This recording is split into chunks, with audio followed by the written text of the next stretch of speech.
Today, we are in Tel Aviv State University, one of the 7 universities in Georgia where UNICEF supported the establishment of child rights centers. These centers will act as knowledge hubs for child rights. They will promote children's rights, and they will contribute to evidence generating regarding the situation of children in Georgia. They will connect with the government and the parliament to make sure that laws and decisions are relying on sound and reliable knowledge of the situation of children. Our topic for today is the right to participation. It is also one of the 4 general principles of the Convention on the Rights of the Child, the CRC. The first general principle is non-discrimination in Article 2 of the Convention. Best interest of the child is the second principle that we find in Article 3 of the Convention. The right to life, survival, and development is the third principle, and the right to participation is the 4th general principle of the CRC. What these general principles mean?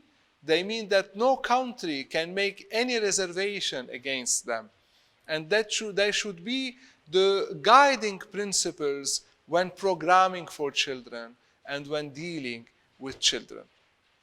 When we read Article 12 of the CRC, we will not find the right of the child to participation, but we will find the right of the child for the views of the child to be respected. The views of the child to be respected in all administrative and legislative procedures affecting the lives of children. And this is extremely important. So Article 12, by stipulating respect for the views of the child, established the main pillar for children's participation. But in order to better understand this right to participation, we have to read and understand Articles 13 to 17 as well. Article 13, which is the freedom of thought. Article 14, which is the freedom of conscience and religion. Article 15, the freedom to assembly. And Article 16, the right to privacy of every child. And Article 17, which is the right to information, but at the same time, it stipulates the right of the child to be protected from harmful information. So if we combine Article 12 with Articles 13 to 17, we will understand very well what the right to participation of every child is and why the right to participation is one of the 4 general principles of the Convention.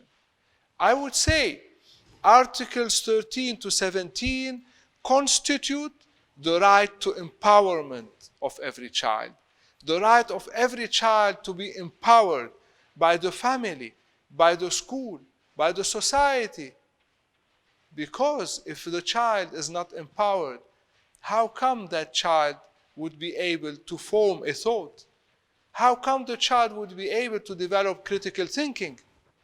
And without these, how come the child will participate meaningfully? And meaningful participation is extremely important as well. And this is a key foundation of sound democracies, the meaningful participation. So not tokenism and not hearing children or bringing them to events just to make sure that they are present, but active listening to children and acting on what they say. When a mayor listens to children, the mayor should act on what the children have said. When the parliament, the government, the school administration, parents, caregivers, when they listen to children, they should listen carefully. They should listen actively, and they should take into consideration what children have said. And this is where the right to empowerment, mainly in Articles 13 to 17, combined with Article 12, which is the respect of the views of the child, together they constitute the right to participation. And the right to participation, as a general principle, is key to understand democracy and to have sound democratic practices in any society. Because democracy means non-violent conflict resolution. It also means good governance, rule of law, respecting others, respecting the views of others, being tolerant to others, respecting the desires of others, and also remembering that our freedom finishes when the freedom of others starts. That's why the Convention on the Rights of the Child, the CRC, is a key instrument to establish sound democracies, but also to establish peaceful societies. And these two components, democracy, freedom, peace, are main goals of the United Nations organization based on the UN Charter adopted in 1945 in San Francisco. In 1998, I was giving lectures on child rights at Columbia University in New York. And when I spoke about participation, I said something that I always mention, which is, if you don't listen to your children when they are young, don't expect them when they are adolescents to come to you and share their concerns and their problems. I felt that a lady felt uncomfortable. Her name was Maria. And in the evening, I found an email from her saying, "Today I understood why my 16-year-old daughter who committed suicide never asked me for help." I replied to her, and I met with her the second day, and she explained to me that in addition to the great sadness she had because her daughter committed suicide when she was 16 years old, she was all the time, for several years, thinking, why my daughter did not come to me and ask me for help? I would have helped her out. But then she said that she understood that because she was not giving quality time to her daughter, she was not listening to her actively, she understood that her daughter did not come to her, did not ask for help, because she was not used to that. And it's very important for every one of us, with our children, with our students, with the children in the society, for whom and with whom we work for a better society, to listen to them actively and to start participating with them through listening and through dialogue from very, very early age. The Greek philosopher Plato said that children should get very good education, should learn music, should practice sports, but he said they should not participate and express their views in the society before the age of 18, because this is when they become mature. And this kills the theory, the modern theory of participation. And that's why we say that participation starts very early and at all stages of life.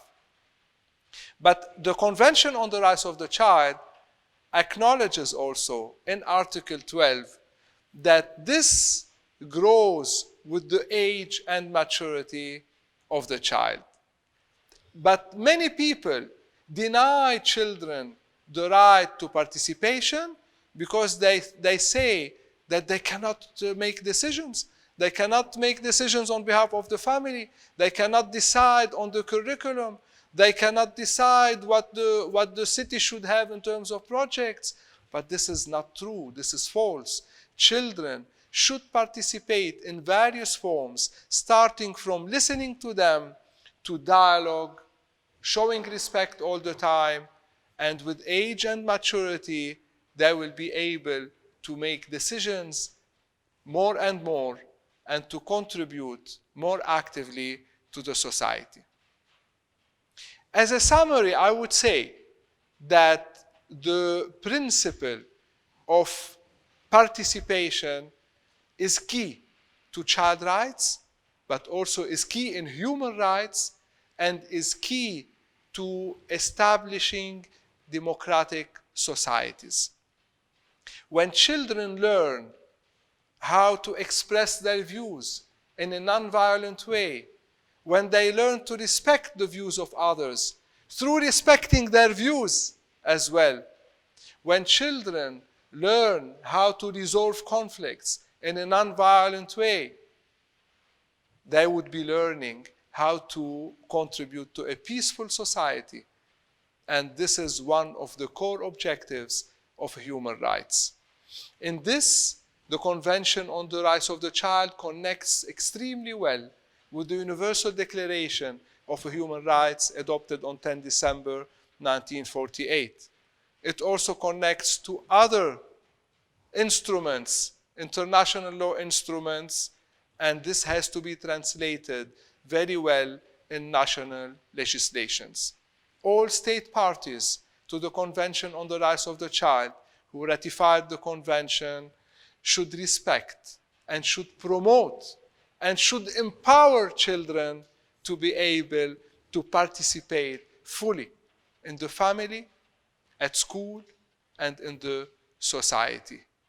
This is how we implement meaningfully the Convention. This is how we contribute to the empowerment of the society through the empowerment of every child.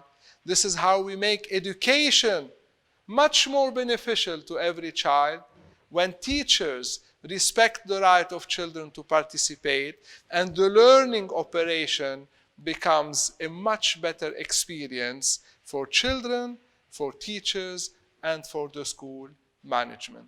I strongly recommend everyone who is listening to this talk about participation to read Article 12 and the following articles from 13 to 17, but also the whole convention, to better understand the right to participation and to make sure that practical tools are activated for every child to be able to participate in all what affect the life of the child, legislatively, administratively, and also in the family, at school, and in the society.